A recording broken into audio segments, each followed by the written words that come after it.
Hello दोस्तों, मैं ये बोलूँ कि आप जिस कमरे में हो उसमें 90% से ज़्यादा कार्बन है तो आप यकीन करोगे?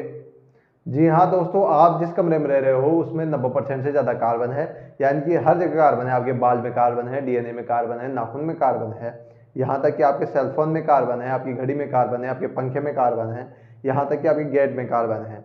ठीक है, यानी कि लकड़ी में कार्बन है, सिलेंडर में कार्बन है, यानी कि हर जगह कार्बन कार्बन है। इसलिए ये टॉपिक इंपॉर्टेंट हो जाता है कार्बन वाला। दोस्तों, हम पढ़ने जा रहे हैं आज कार्बन। तो चलिए स्टार्ट करते हैं विजय क्लासेस पर आज नया टॉपिक कार्बन को। दोस्तों, कार्बन के बारे में अपन बात करें तो कार्बन 90% से ज़्यादा पाया जाता है कमरे पर। यानी कि मैं ये बोलूँ कि ऑक्सीजन जो गैस अवस्था है उसके बारे में बात करें, या मैं बात करूँ कि ऑक्सीजन के बाद में कार्बन हो गया तत्व के मामले में, जिससे चीज़ें बनी हुई है, कार्बन से चीज़ें बनी हुई है। ज़्यादातर अपन जो खा रहे हैं वो भी कार्बनिक फॉर्म में ही अंदर जाता है। ठीक है, तो अब देखिए आगे बढ़ते हैं कार्बन के बारे में। तो कार्बन इतना इंपॉर्टेंट है तो सबसे पहले परिचय देख लेते हैं, उसका परिचय क्या होगा। दोस्तों, परिचय की बात करें तो कार्बन कार्बन आवर्त सारणी में छठे नंबर पर आता है। यानी कि मैं बात करूं तो इसके इलेक्ट्रॉन्स कितने होते हैं, इलेक्ट्रॉन्स की संख्या 6 होती है। ठीक है, इसके इलेक्ट्रॉन की संख्या कितनी होती है, 6 होती है। यानी कि मैं इनकी कक्षों में बंटवारा करूं तो दो कक्ष बात करेंगे तो के और एल। के में कितने आएंगे, के में आ जाएंगे 4, और एल में सॉरी के में कितने आ जाएंगे, के में 2 आ जाएंगे और एल में 4 आ जाएंगे। यानी आखिरी उपकोष में कितने इलेक्ट्रॉन्स बच गए, 4 बच गए। दोस्तों, पिछली क्लास में अपन ने अध्ययन किया था तो मैंने बताया था कि अंतिम कक्षा में जितने इलेक्ट्रॉन्स भरे जाते हैं, यानी कि अपना अष्टक पूर्ण करने के लिए भरे जाते हैं, यानी कि हर अंतिम कक्षा में होंगे 8 इलेक्ट्रॉन। अगर 8 इलेक्ट्रॉन कोई तत्व के अंतिम कक्षा में है तो वो अपना अष्टक पूर्ण कर लेता है। इसका मतलब वो अपना स्थायित्व अपने को स्थायित्व कर लेता है। इसमें कितने इलेक्ट्रॉन्स है, इसमें आखिरी कक्षा में 4 इलेक्ट्रॉन्स है एल कक्षा में। ठीक है, तो ये स्थायी नहीं हुआ। इसका मतलब मैंने बताया था कि ये वैलेंसी यानी संयोजकता को दर्शाता है। तो ये 4 इलेक्ट्रॉन्स लेगा या 4 इलेक्ट्रॉन्स दे सकता है। ठीक है, ये तो 4 इलेक्ट्रॉन्स ले सकता है या 4 इलेक्ट्रॉन्स दे सकता है। तो इसकी वैलेंसी की बात करें तो प्लस या माइनस, प्लस माइनस क्यों, या तो ये प्लस दे भी सकता है या ले भी सकता है। तो कितनी हो जाएगी, 4 हो जाएगी। ठीक है, तो यानी कि ये 4 इलेक्ट्रॉन्स को देगा या लेगा कार्बन। ठीक है, आगे बढ़ते हैं। रुकिए जरा, देखिए दोस्तों, 4 इलेक्ट्रॉन्स को कोई दे सकता है या कोई ले सकता है, यह बात तो सही है। पर कार्बन करेगा क्या, कार्बन करता है दोस्तों ये साझा करेगा। ठीक है, क्यों, क्योंकि ये 4 इलेक्ट्रॉन देगा तो भी ज़्यादा एनर्जी खर्च होगी, और 4 इलेक्ट्रॉन्स को ले लेगा तो भी ज़्यादा एनर्जी खर्च हो जाएगी। बीच का समाधान क्या है कि दोनों आपस में हाथ मिला ले या जुड़ जाए, जिससे क्या करे, ये इसके से जुड़ने वाला तत्व भी क्या स्थायित्व हो जाए और ये भी स्थायी हो जाए। दोस्तों, तो ये क्या करता है, ये बनाता है कोवलेंट बॉन्ड। तो कार्बन कौन सा बॉन्ड बनाएगा, कार्बन कोवलेंट बॉन्ड बनाता है या सहसंयोजी बंध।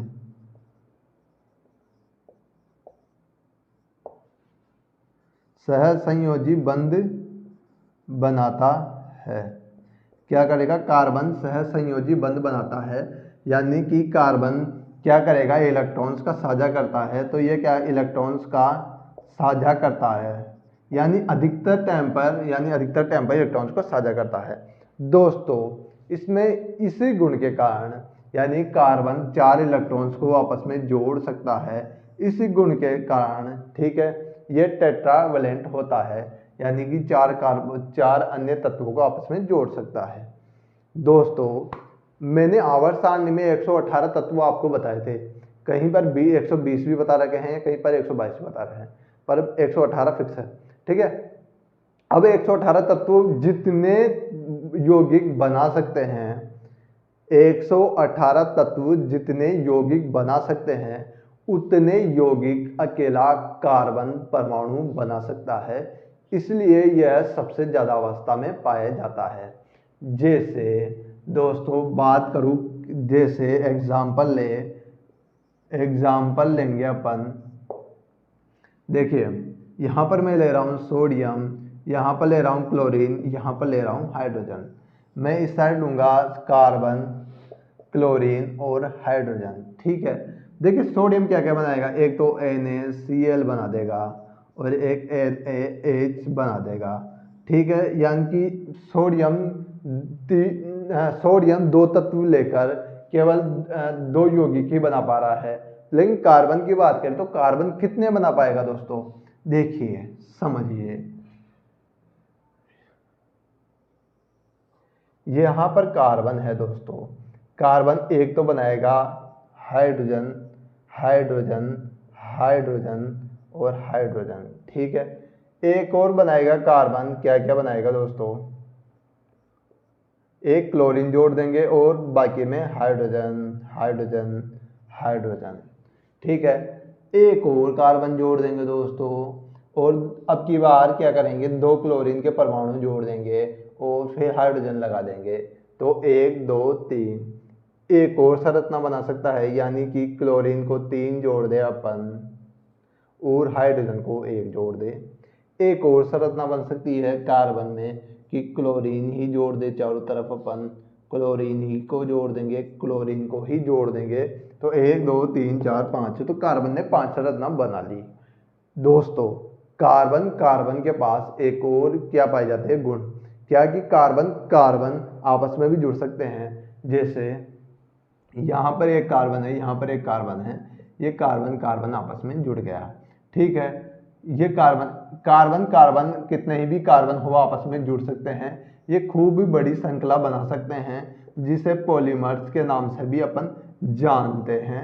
ये एक चेन बना सकते हैं, जो कार्बन यहाँ पर कार्बन हो गया, कार्बन हो गया, कार्बन हो गया, कार्बन हो गया। ठीक है, ठीक है, यहाँ तक समझ में आया आपको? तो आप स्क्रीनशॉट ले लीजिएगा इसका, मैं साइड में हो रहा हूँ।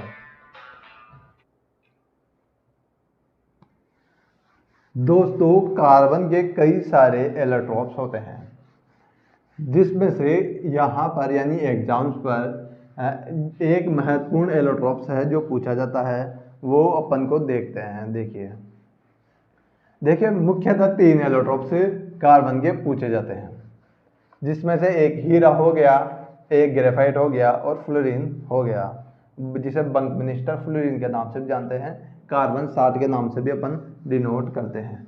दोस्तों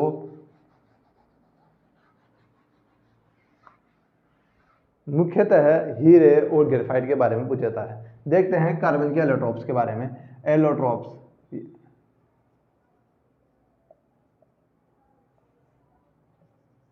एलोट्रॉप्स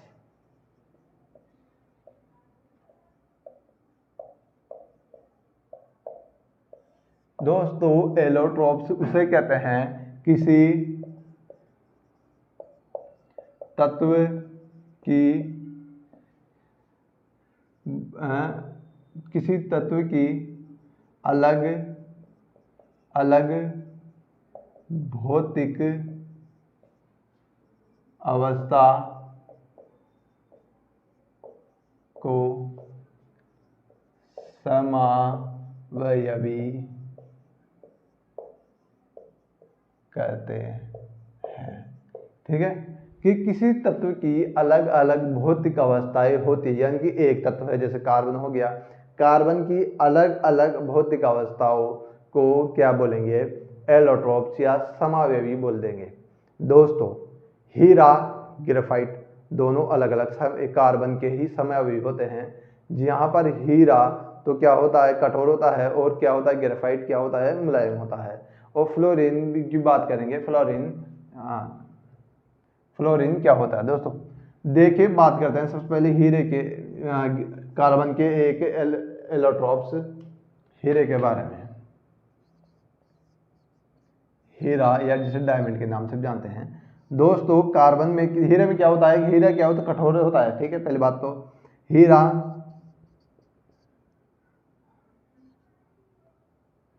कठोर अवस्था, कठोर व चमकीली अवस्था में पाया जाता है।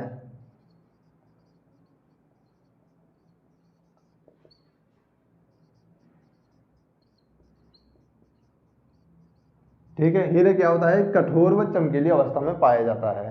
हीरे को आपने देखा ही होगा दोस्तों, या डायमंड जिसे बोल दे। इसमें क्या होता है, एक कार्बन परमाणु के 4 अन्य कार्बन के परमाणु आपस में जुड़े होते हैं। ठीक है, इस तरफ से एक कार्बन परमाणु के 4 कार्बन परमाणु आपस में जुड़े हुए होते हैं और एक त्रिकोणीय संरचना का निर्माण करते हैं दोस्तों, एक त्रिकोणीय संरचना का निर्माण करते हैं। ठीक है, इस टाइप से संरचना होती है किसकी, हीरे की, और ये त्रिकोणीय अवस्था का निर्माण करते हैं।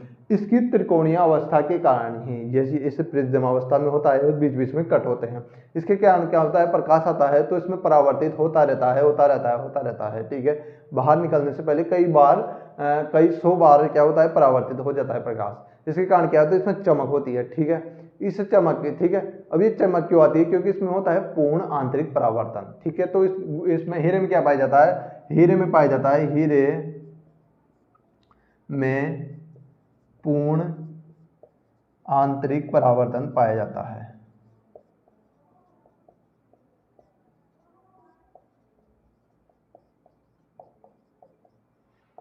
पहली बात, हीरे में क्या पाया जाता है, पूर्ण आंतरिक परावर्तन पाया जाता है। हीरा क्या होता है, हीरा चमकीला होता है और कठोर अवस्था वाली होता है। हीरे में एक कार्बन परमाणु, एक कार्बन परमाणु अन्य 4 कार्बन से जुड़ा रहता है। ठीक है, एक कार्बन परमाणु अन्य 4 कार्बन परमाणु से जुड़ा होता है, किसमें, हीरे के अंदर। दोस्तों एक चीज आप नोट करेंगे हीरे के बारे में कि हीरा सबसे कठोरतम पदार्थ होता है। कार्बन क्या होता है दोस्तों, कार्बन होता है अधातु। कार्बन क्या होता है, अधातु होता है दोस्तों। हाँ, तो कार्बन होता है क्या है दोस्तों, कार्बन होता है अधातु। कार्बन दोस्तों होता क्या है, अधातु होता है। तो अधातुओं के गुण दोस्तों क्या होते हैं, अधातु होते हैं भंगुर अवस्था में पाए जाते हैं। ठीक है ना, भंगुर अवस्था में पाए जाते हैं और डल होते हैं। ठीक है, यानी कि वो चमकीले नहीं होते हैं। ठीक है, और वो क्या होते हैं, अपने विद्युत के कुचालक होते हैं, ऊष्मा के कुचालक होते हैं। पर इसमें थोड़ा अलग सिस्टम होता है। क्या, हीरा क्या है, हीरा देखो, हीरा विद्युत का कुचालक होता है।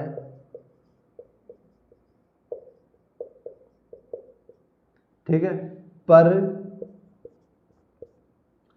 क्या, यह ऊष्मा का चालक होता है।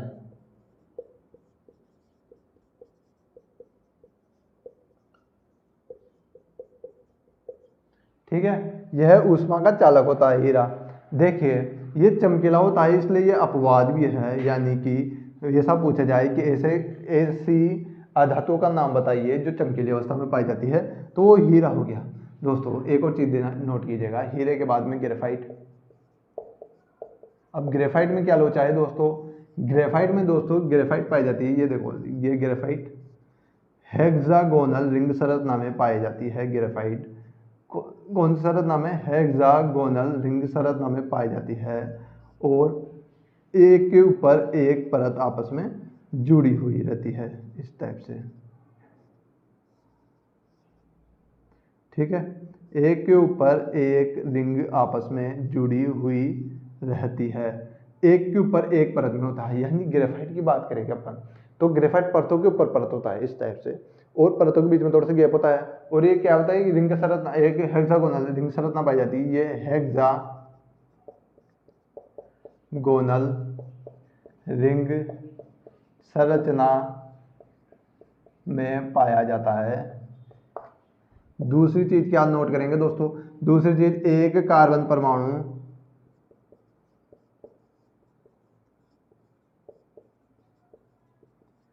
तीन अन्य कार्बन परमाणु से जुड़ा होता है।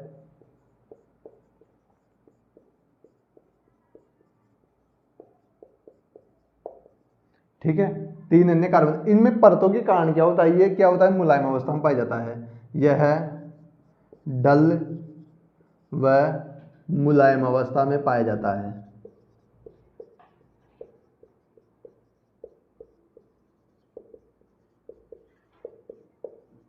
ये डल व मुलायम अवस्था में पाया जाता है। दोस्तों ग्रीस देखे होगे आपने, तो ग्रीस ग्रेफाइट होती है ना, ये एक ऊपर एक होती है, तो ग्रीस है ना, जब किसी भी चीज में घर्षण करना होता है तो इस तरह से परतों के ऊपर ये निकल जाती है, जिससे क्या होता है, उसमें घर्षण कम होता है, जो घर्षण को कम करने में काम आती है।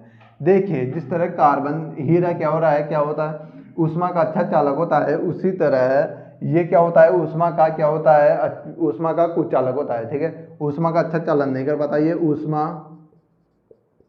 का अच्छा चालन नहीं कर पाता। ठीक है, पर यह भी एक अपवाद की श्रेणी में आता है। क्यों दोस्तों, अपवाद क्यों है, नोट कीजिएगा अपवाद। अपवाद ये इसलिए है क्योंकि दोस्तों अधातु में सिस्टम मैंने क्या बताया था कि जो भी अधातु होगी वो अधातु क्या होगी, वो अधातु होगी कि वो इलेक्ट्रिसिटी का चालन नहीं कर पाएगी। तो ये क्या करता है, यह ग्रेफाइट इलेक्ट्रिसिटी यानी विद्युत का चालक होता है, विद्युत का चालक होता है। ठीक है, हेक्सागोनल रिंग संरचना पाई जाती है ग्रेफाइट की। पहली बात, एक कार्बन परमाणु 3 अन्य कार्बन परमाणु के साथ आपस में जुड़ा होता है। एक बंकमिनिस्टर फ्लोरीन भी होती है जिसको C60 के नाम से जानते हैं, C60 के नाम से जानते हैं किसको, बंकमिनिस्टर फ्लोरीन को। एक फ्लोरीन होती है बंकमिनिस्टर फ्लोरीन, जिसको बोलते हैं C60 के नाम से जानते हैं। ठीक है, C60 के नाम से बंकमिनिस्टर फ्लोरीन को जाना जाता है। इस तरह कार्बन के कई सारे एलोट्रोप्स होते हैं। इन एलोट्रोप्स में क्या होता है, ये भौतिक एक तत्व हो गया, उनके कई सारे एलोट्रोप्स होंगे जिसकी संरचनाएं अलग अलग हो जाएंगी। ठीक है, जैसे बंकमिनिस्टर फ्लोरीन की बात करें तो एक फ्लोरीन एक गोलाकार संरचना होती है इस टाइप से, गेंद जैसी, इस टाइप की गेंद जैसी संरचना होती है। ठीक है, आपस में कार्बन परमाणु आपस में जुड़े होते हैं, ये बंकमिनिस्टर फ्लोरीन होगी। इस तरह कार्बन के कई सारे एलोट्रोप्स होते हैं, इनमें से ये मेन एलोट्रोप्स है जो एनसीईआरटी में पूछे जाए हैं या एनसीईआरटी में है। दोस्तों इसका आप स्क्रीनशॉट लीजिएगा और मैं साइड में हो रहा हूँ थोड़ी देर के लिए।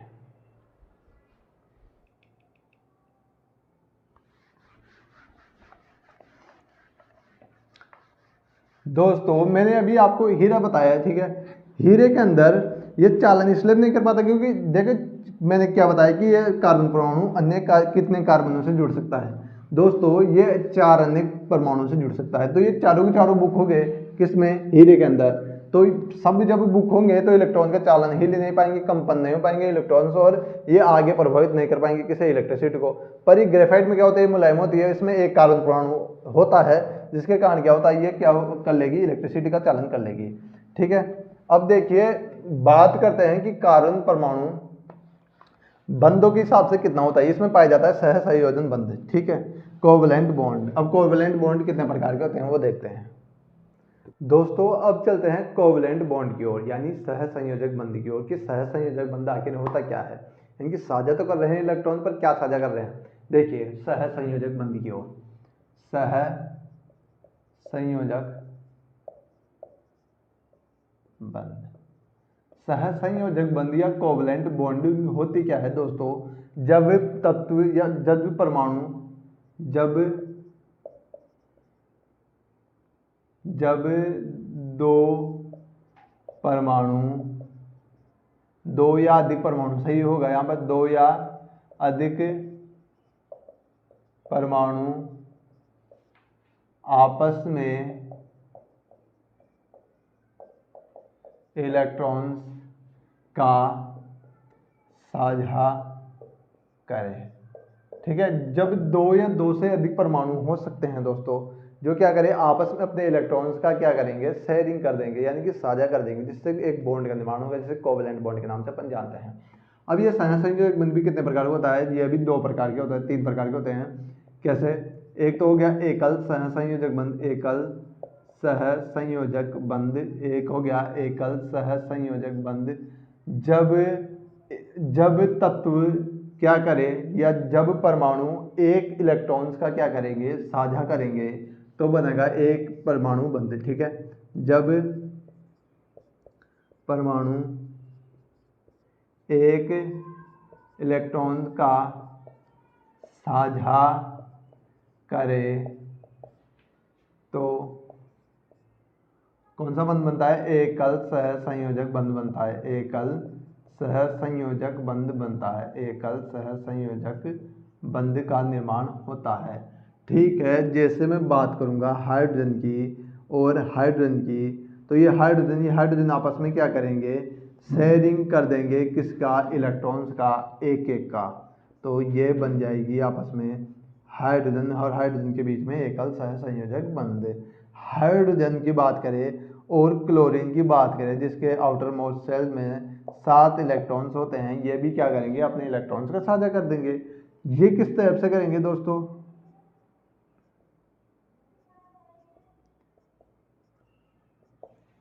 देखिए हाइड्रोजन और ये क्या करेंगे, आपस में साझा कर लेंगे, उससे क्या निर्माण होगा, एकल सहसंयोजक बंध का निर्माण होगा। ठीक है, अब एक होता है द्विसहसंयोजक बंध, द्विसहसंयोजक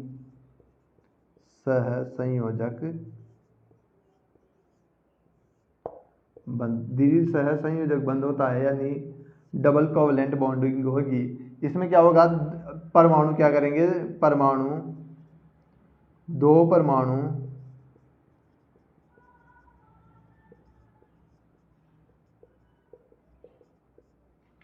दो इलेक्ट्रॉन्स का साझा करते हैं। ठीक है, दो इलेक्ट्रॉन्स का साझा करते हैं। जैसे बात करें दोस्तों, दो इलेक्ट्रॉन्स का साझा करेंगे। अब देखिए यहाँ पर लिखता हूँ मैं कैसे करेंगे। जैसे मैं बात करूँ ऑक्सीजन की, तो ऑक्सीजन के आउटर मोस्ट शेल में 6 इलेक्ट्रॉन्स होते हैं। ऑक्सीजन के आउटर मोस्ट शेल्स में कितने इलेक्ट्रॉन्स होते हैं, 6 इलेक्ट्रॉन्स होते हैं। तो ये साझा कर लेंगे अपने इलेक्ट्रॉन्स को इस टाइप से, और ये दोहरा बंध के निर्माण करेंगे, यानी ऑक्सीजन और ऑक्सीजन की बात करेंगे तो ये डबल बॉन्डिंग के साथ आपस में जुड़ा होता है, यानी ऑक्सीजन ऑक्सीजन डबल बॉन्डिंग के साथ आपस में जुड़ा होता है। एक और बंध बनता है जिसे बोलते हैं त्रिसहसंयोजक बंध, त्रिसहसंयोजक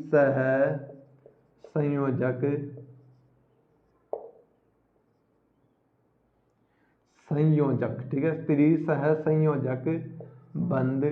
अब इसमें क्या होता है, जिसी तरह एकल सहसंयोजक बंध में एक इलेक्ट्रॉन का साझा हो रहा है, द्विसहसंयोजक बंध में 2 इलेक्ट्रॉन का साझा हो रहा है, उसी तरह त्रिसहसंयोजक बंध में क्या होगा, 3 का हो जाएगा।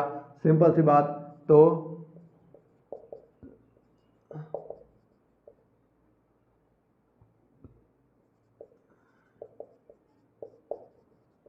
आपस में 3 इलेक्ट्रॉन्स का साझा करते हैं। जैसे मैं नाइट्रोजन की बात लूंगा, नाइट्रोजन के आउटर मोस्ट सेल्स में कितने इलेक्ट्रॉन्स हो गए दोस्तों, 6 इलेक्ट्रॉन्स हो गए, 2 3 4 5 6। ठीक है, 6 इलेक्ट्रॉन्स हो गए, तो ये आपस में साझा कर लेंगे।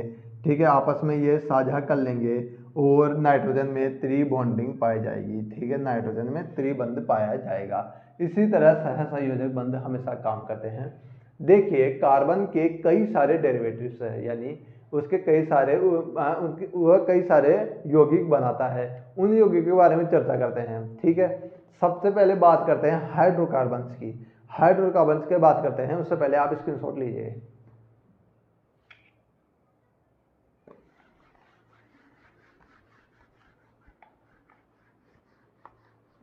दोस्तों कार्बन कई सारे यौगिक बनाता है, उनमें इंपॉर्टेंट यौगिक कई पूछे जाते हैं। ठीक है ना, वो देखते हैं सबसे पहले कौन से इंपॉर्टेंट यौगिक हो सकते हैं।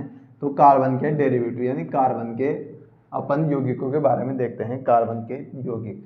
ठीक है, सबसे पहले देखिए कार्बन के यौगिकों के बारे में देखते हैं। कार्बन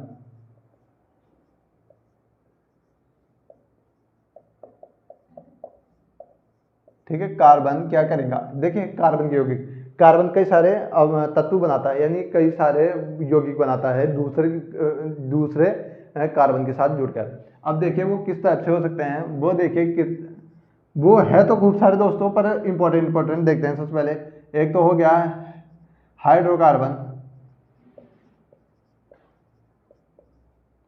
दूसरा एल्कोहल, तीसरा एल्डिहाइड, चौथा कीटोन, पांचवा कार्बोक्सिलिक एसिड। इस टाइप से कई सारे क्या बनाएंगे, जैसे हेलो एल्केन्स हो गए, इस टाइप से कई सारे कार्बन क्या बनाएंगे, खुद की यौगिक बना लेते हैं। यानी कार्बन कार्बन परमाणु आपस में यौगिक का निर्माण कर लेता है, जैसे हेलो एल्केन्स।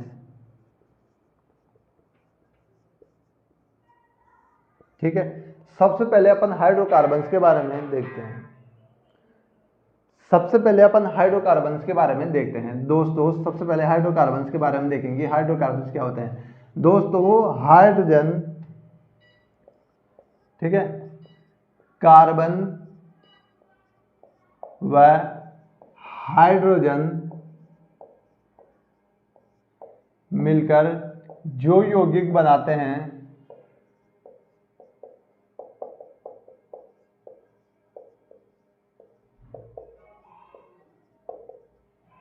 उसे हाइड्रोकार्बन्स कहते हैं।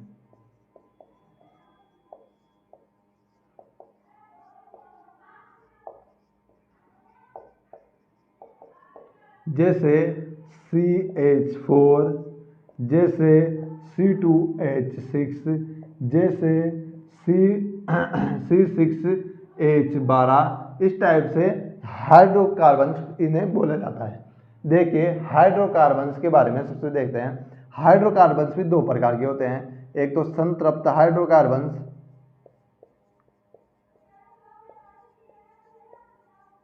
एक असंतृप्त हाइड्रोकार्बन। एक तो संतृप्त हाइड्रोकार्बन और दूसरा हो गया असंतृप्त हाइड्रोकार्बन।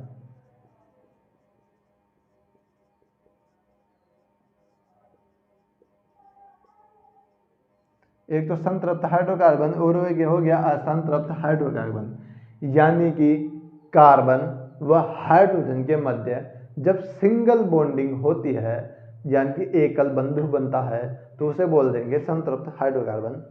और अगर कार्बन व हाइड्रोजन के मध्य डबल बंध या ट्रिपल बंध बनता हो तो उसे बोल देंगे क्या? असंतृप्त हाइड्रोकार्बन। ठीक है, यानी कि कार्बन व हाइड्रोजन के मध्य एकल बंध को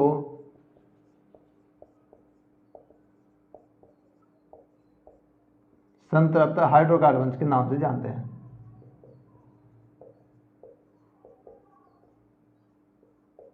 इन्हें संतृप्त हाइड्रोकार्बन के नाम से भी जानते हैं। ठीक है, जैसे दोस्तों इसे मैं बात करूं, इसका एग्जाम्पल लेंगे अपन। सबसे पहले तो C2H6 इसका एग्जाम्पल हो गया। देखिए संतृप्त हाइड्रोकार्बन जिसे बोलते हैं एल्केन के नाम से भी, जिसे एल्केन के नाम से भी बोलते हैं, एल्केन के नाम से भी जानते हैं अपन, एल्केन के नाम से भी जानते हैं। ठीक है, तो संतृप्त हाइड्रोकार्बन्स को एल्केन के नाम से भी जानते हैं। और एल्केन्स दोस्तों, एल्केन होते क्या है ये देखते हैं। सबसे पहले एल्केन को पहचानने का सूत्र यही है कि इसे CnH2n+2 के फॉर्मूले द्वारा पहचाना जा सकता है। इस फॉर्मूले का मतलब कार्बन परमाणु जितना है श्रृंखला के अंदर, उससे डबल का दो ज्यादा कार्बन परमाणु अगर जिसमें भी मिल जाएगा वो क्या होगा? संतृप्त हाइड्रोकार्बन या एल्केन्स होगा। एल्केन्स याद रखना, एल्केन डायरेक्ट पूछा जाता है, एल्केन। इसे याद करने के ट्रिक बताऊंगा कि एल्केन, एल्काइन और एल्कीन किसे कहते हैं। देखिए जैसे मैं ये कार्बन परमाणु बता रहा मैंने, तो इसमें दो कार्बन परमाणु है Cn, इसके डबल 4, 4 का +2 यानी कितना 6, तो ये एल्केन कार्बन परमाणु हो गया। एक और लेंगे, दूसरा लेंगे CH4, कार्बन परमाणु एक हो गया, एक का डबल 2, 2 + 2 4, तो ये भी एल्केन की श्रेणी में आ गया। देखिए इसे बनाने का सूत्र इस तरह से बनाते हैं, इसे खोल के बताए तो 1 2 3, ठीक है, यहाँ पर दो कार्बन परमाणु भाई और आपस में ये 4 बॉन्डिंग से जुड़े हुए हैं। कार्बन परमाणु आपस में 4 अन्य परमाणुओं से जुड़ सकता है। देखिए 1 2 3 4, 1 2 3 4, ठीक है। और ये कार्बन परमाणु हो गया। ये है ना। मीथेन के बारे में देखेंगे तो 1 2 3 4 5, ये मीथेन हो गया, ठीक है। इस तरफ से यानी कार्बन कार्बन के मध्य एकल बंध पाया जाएगा, उसे बोलते हैं, उसे क्या बोलेंगे दोस्तों, उसे एल्केन के नाम से भी जानते हैं। इसका एल्केन का फार्मूला है CnH2n+2, यानी कि जितने भी कार्बन परमाणु होंगे श्रृंखला के अंदर, यानी कि 3 कार्बन परमाणु है, तो इस 3 कार्बन परमाणु होंगे तो इसका सूत्र क्या होगा, C3H6+2 8H8। तो ये कितने होंगे, ये क्या होगा, ये संतृप्त हाइड्रोकार्बन की श्रेणी में आएगा, जो आपस में किससे इस तरह श्रृंखला से आपस में जुड़े हुए होंगे। इसे बोलते हैं संतृप्त हाइड्रोकार्बन। ये एल्केन का सूत्र है और एल्केन में सिंगल बॉन्डिंग पाई जाती है। कार्बन परमाणु आपस में कितने भी कार्बन परमाणु से जुड़ सकता है, इस बात को नोट कर लेना आप। देखिए कार्बन परमाणु उनकी संख्या के आधार पर भी उनका नामकरण किया जाता है, जिसे IUPAC नामकरण के नाम से भी जानते हैं। वो अपन असंतृप्त के बाद में पढ़ेंगे। पहले मैं असंतृप्त को पढ़ा रहा हूं, इसे मिटा रहा हूं, ठीक है। अब असंतृप्त हाइड्रोकार्बन क्या होते हैं दोस्तों, जिस तरह इसमें एकल बॉन्डिंग होती है, उसमें डबल बॉन्डिंग होगी या ट्रिपल बॉन्डिंग होगी, उसे असंतृप्त हाइड्रोकार्बन बोलते हैं। असंतृप्त हाइड्रोकार्बन, असंतृप्त हाइड्रोकार्बन, असंतृप्त हाइड्रोकार्बन, यानी कि ये भी 2 प्रकार के होंगे। एक तो जो कार्बन कार्बन के मध्य डबल बॉन्ड से जुड़े हुए हो, या कार्बन कार्बन के मध्य ट्रिपल बॉन्डिंग हो, उसे असंतृप्त हाइड्रोकार्बन के नाम से भी जानते हैं। देखिए असंतृप्त हाइड्रोकार्बन क्या हो गया, एक तो एकल, देखिए यहाँ पर परिभाषा लिखता हूँ, कार्बन कार्बन के मध्य अगर दोहरा या तिहरा बंध पाया जाए तो उसे असंतृप्त हाइड्रोकार्बन के नाम से जानते हैं।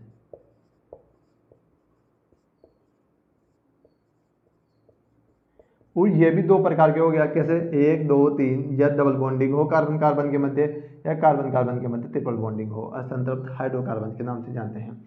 अब देखिए जो जिसमें डबल बॉन्डिंग होगी, यानी कार्बन और कार्बन के मध्य डबल बंध पाए जाएंगे, तो ये डबल बंध जिसमें पाए जाएंगे उसे बोल देंगे एल्कीन। और अगर ट्रिपल बंध पाए जाएंगे कार्बन कार्बन के मध्य, उसे बोल देंगे एल्काइन, ठीक है। कार्बन कार्बन के मध्य अगर डबल बॉन्ड पाए जाते हैं तो उसे एल्केन के नाम से जानते हैं, और कार्बन कार्बन के मध्य ट्रिपल बॉन्ड पाए जाते हैं तो उसे एल्काइन के नाम से जानते हैं। एल्काइन का सूत्र जिस तरह मैंने एल्केन का सूत्र बताया था, उस तरह एल्कीन का भी सूत्र है, जिस तरह उसे श्रृंखला में यानी उसके फॉर्मूले में देखकर अपन पहचान सकते हैं। यानी कि एक कार्बन परमाणु कितने हाइड्रोजन से जुड़ सकता है, उसके सूत्र है, जैसे CnH2n, किसका सूत्र हो गया, ये हो गया एल्केन का सूत्र हो गया। और CnH2n-2 किसका सूत्र हो गया दोस्तों, ये एल्काइन का सूत्र हो गया। दोस्तों CnH2n यानी कि बात करूँ कार्बन परमाणु अगर एक है तो उसका डबल परमाणु यानी कि 2 परमाणु किसमें होगा, हाइड्रोजन के 2 परमाणु किस उसमें उपस्थित होंगे। जैसे कार्बन कार्बन के मध्य डबल बॉन्डिंग होगी, तो देखिए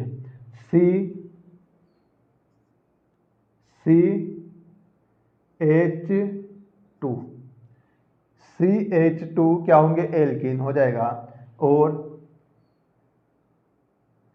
C5H8 क्या हो जाएगा, एल्काइन हो जाएगा। दोस्तों मैं याद करने की ट्रिक बताता हूँ आपको। अब इसमें कंफ्यूजन होती है। एल एल का एल्केन, एल्काइन, एल्कीन और तीसरा एल्काइन, ठीक है। यानी कि एल्काइन, देखिए इसमें क्या होगा, इसमें ट्रिपल बंद होगा कार्बन कार्बन के मध्य, इसमें क्या होगा डबल बंद होगा कार्बन कार्बन के मध्य, इसमें क्या होगा सिंगल बंद होगा कार्बन कार्बन के मध्य। ए आएगा तो इसका मतलब है, देखिए सबसे पहले क्या होता है एबीसीडी में ए आता है, ए का मतलब फर्स्ट आ रहा है तो एक बंद है, ई आ रहा है, ठीक है, तो ई का मतलब उसके बाद में क्या आता है ई, ई के बाद में क्या होगा ई आएगा तो डबल बंद होगा, और वाई आएगा तो क्या होगा वाई आएगा तो इसमें ट्रिपल बंद होगा, वाई सबसे आखिरी में आता है तो तीसरे नंबर पर डाल देना वाई को, तो वाई को इस तरह से याद कर सकते हो। एक और चीज ध्यान रखना, एक और चीज ध्यान रखना, देखिए सूत्र भी ध्यान रख लेना, इसका होगा CnH2n प्लस में 2, ठीक है, इसका सूत्र हो जाएगा CnH2n, और इसका सूत्र हो जाएगा अपन सॉरी ये इसमें लिख गया CnH2n, और इसका सूत्र हो जाएगा अपने पास CnH2n माइनस में 2। देखिए एल्कीन एल्काइन के सूत्र भी देखते हैं। एल्कीन यानी कि कार्बन के परमाणु से डबल होना चाहिए, एक और दो कार्बन परमाणु है, यानी कि C2 इसका डबल कितना होगा H4 होगा, तो वो कौन सा कार्बन परमाणु होगा, वो एल्कीन होगा, एल्कीन होगा, ठीक है। या होगा C3H6, या हो जाए दोस्तों C4H8, तो वो एल्कीन की श्रेणी में आएगा। और एल्काइन की श्रेणी में कौन आएगा दोस्तों, एल्काइन की श्रेणी में दोस्तों कौन कौन आ जाएगा, जिनकी कार्बन परमाणु से उसका डबल का 2 कम कर लेना, यानी कि C3H624 C3H, ठीक है, इस टाइप से होगा। यानी कि देखिए मैं शर्त ना बनाऊंगा तो 1 2 कार्बन परमाणु 1 2 3 4 परमाणु, ठीक है, इस टाइप से होगा। या 1 2 3 ये 3 परमाणु हो गए, इसमें डबल का है ना, तो 1 2 3 4 5 6 और एक और डालना, ठीक है, इस टाइप से ये संरचना बन जाएगी। दोस्तों अब मैं पढ़ाता हूँ आगे की ओर, आगे की ओर बढ़ते हैं, IUPAC नोमेनक्लेचर की ओर चढ़ते हैं, इसे स्क्रीनशॉट लीजिएगा।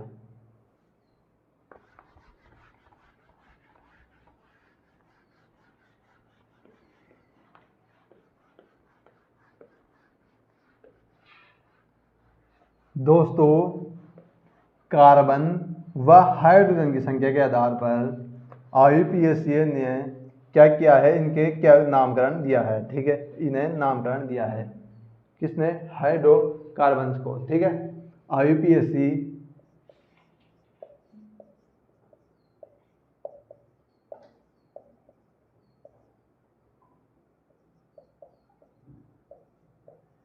हाइड्रोकार्बन्स को की क्या की, देखिए IUPAC ने नामकरण किया है किसका, हाइड्रोकार्बन्स का। देखिए दोस्तों IUPAC यानी कि अगर कार्बन परमाणु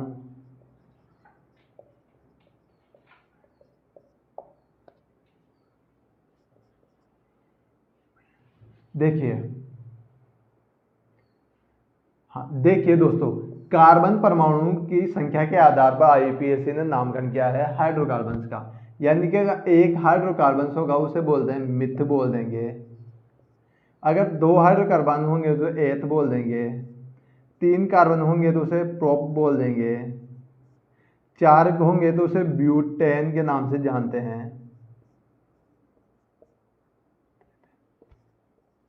ठीक है, 5 होंगे तो उसे पेंटेन के नाम से जान कहते हैं, यानी कि 5 कार्बन परमाणु होंगे किसी श्रृंखला में तो उसे पेंटेन बोल देंगे, 6 होंगे तो उसे बोल देंगे हेक्सा और हेक्सेन, ठीक है, हेक्स, और 7 होंगे दोस्तों पेंट बोल देंगे, ठीक है, पेंट ब्यूट, ठीक है, ठीक है, प्रोप बोल देंगे, और 7 होंगे तो क्या बोल देंगे सेप्ट के नाम से जान देंगे, सेप्ट, और 8 अगर कार्बन परमाणु होंगे तो उसे बोल देंगे ऑप्ट, और 9 परमाणु होंगे कार्बन के से बोल देंगे नन, और 10 परमाणु होंगे कार्बन के से बोल देंगे डैक के नाम से जानते हैं, ठीक है, उसे डैक के नाम से जानते हैं।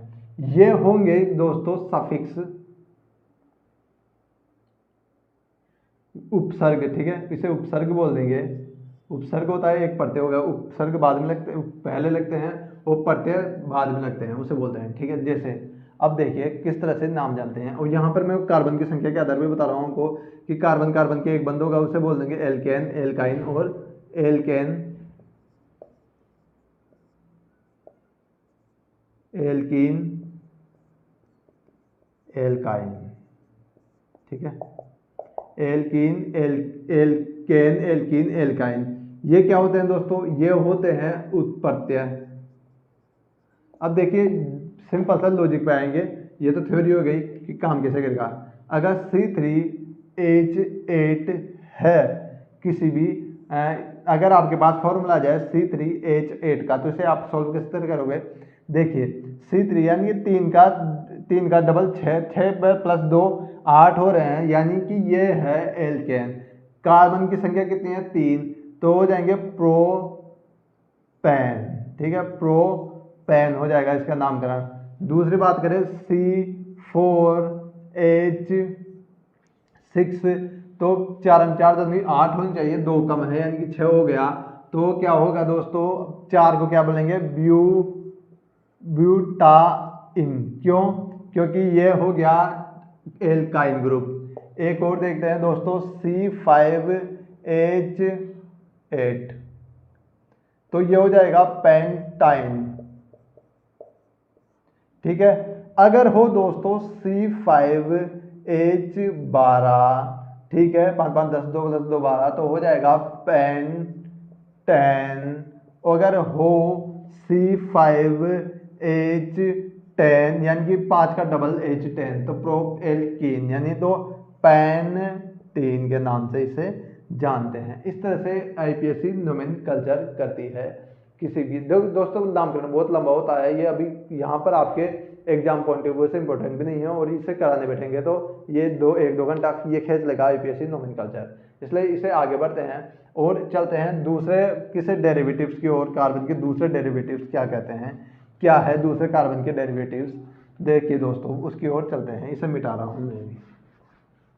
देखिए दोस्तों दूसरे डेरिवेटिव्स की ओर चलेंगे तो एक होता है hello alkanes, hello alkane, hello alkanes.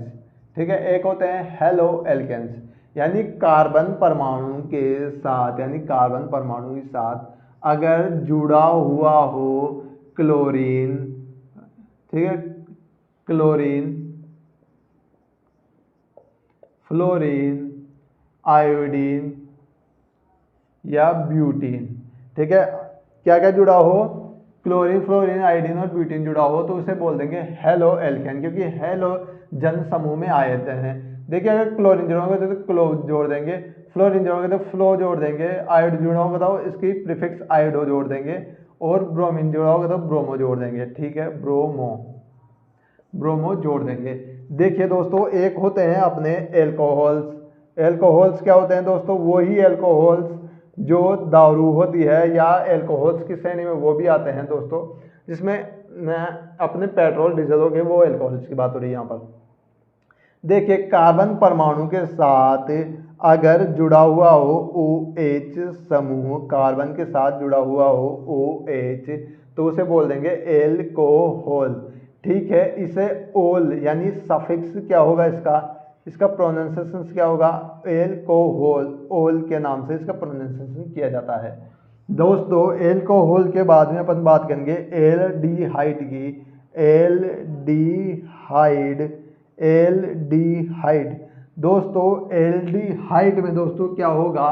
Carbon परमाणु क्या होगा? एक हाइड्रोजन के साथ और एक ऑक्सीजन के साथ जुड़ा हुआ होगा। क्या होगा इसमें? एक कार्बन परमाणु, एक तो फिक्स होगा हाइड्रोजन और डबल बॉन्ड के साथ O के साथ जुड़ा हुआ होगा एल्डिहाइड में, जिसे अपन CHO के साथ भी प्रेजेंट करते हैं। CH और O के साथ ही प्रेजेंट करते हैं। जिस तरह इसका सफिक्स ऑयल है उसी तरह इसका सफिक्स एल से डिनोट करते हैं, एल्डिहाइड। क्या होगा कार्बन परमाणु के साथ? देखिए यहाँ पर हाइड्रोजन फिक्स है, यहाँ पर ऑक्सीजन फिक्स है, यहाँ पर कार्बन भी आ सकता है और हाइड्रोजन भी आ सकता है एल्डिहाइड में। एक होता है कीटोन्स, 1 2 3 4 5, एक हो गया कीटोन। कीटोन कीटोन इसमें क्या होगा, इसमें भी देखिए दोस्तों होगा तो यही कि ऑक्सीजन के कार्बन के साथ ऑक्सीजन जुड़ा हुआ होगा, पर इसमें क्या होगा, यहाँ पर हाइड्रोजन जुड़ा हुआ है ना, यहाँ पर हाइड्रोजन नहीं जुड़ेगा, यानी कि कार्बन परमाणु जुड़ जाएगा यहाँ पर, यानी कार्बन कार्बन दोनों साइड में क्या होंगे, कार्बन कार्बन जुड़े हुए होंगे और ऊपर डबल बॉन्ड के साथ ऑक्सीजन जुड़ा होगा। कीटोन, इसका सफिक्स की बात करें दोस्तों, सफिक्स क्या होगा दोस्तों इसका, ओन। ओन इसका सफिक्स होगा, ठीक है, ओन इसका सफिक्स हो जाएगा, ओन इसका सफिक्स हो जाएगा किसका, कीटोन का। इसकी बात करें सी ओ सी, इसका सफिक्स हो गया CCOC, ठीक है। अब बढ़ते हैं 5वें नंबर पर अपने, कीटोन हो गया, देखिए हेलोजन हो गया, अल्कोहल हो गया, एल्डिहाइड हो गया, कीटोन हो गया, अपन कौन सा बच गया आपकी, कार्बोक्सिलिक एसिड। Carboxylic acid,